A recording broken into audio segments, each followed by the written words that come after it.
All right, I think it's recording. All right, so we start the problem. I wrote it out. So it's 32 plus the square root of x to the fifth over x to the third.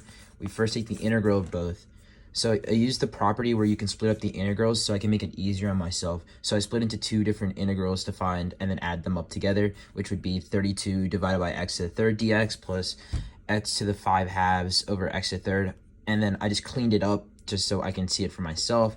So, right over here, I cancel these out because this is basically x to the 5 halves divided by x to the 6 halves, which would mean that I would have 1 over x to the half on the bottom, and I simplified it. And just how my brain works, I then made it so I made it negative numbers on the top so I can just visualize it better. So what I did was I just multiplied it, so it would be 32 times x to the negative third, which would just make it the same thing as these. I just made it so I can visualize it better. And then I took the integral of both sides over here.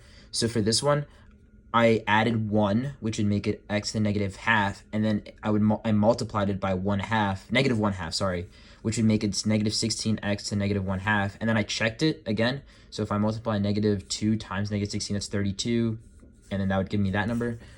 Over here, I did the same thing, n plus 1, and then divided it by 1/2, or 2, so it would be x to the 1/2 plus 2, and then I combined the letters together, or sorry, the two parts together because it's part of the integral rule. So I got 2x to the 1/2 minus 16x to the negative 2. I didn't worry about the plus c at the moment because I'm solving for the values.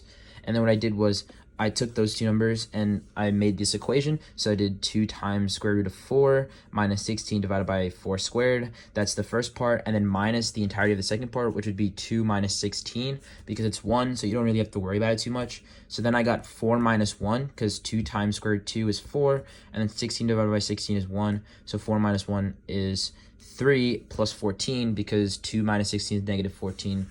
And then that makes it positive, which makes it 17.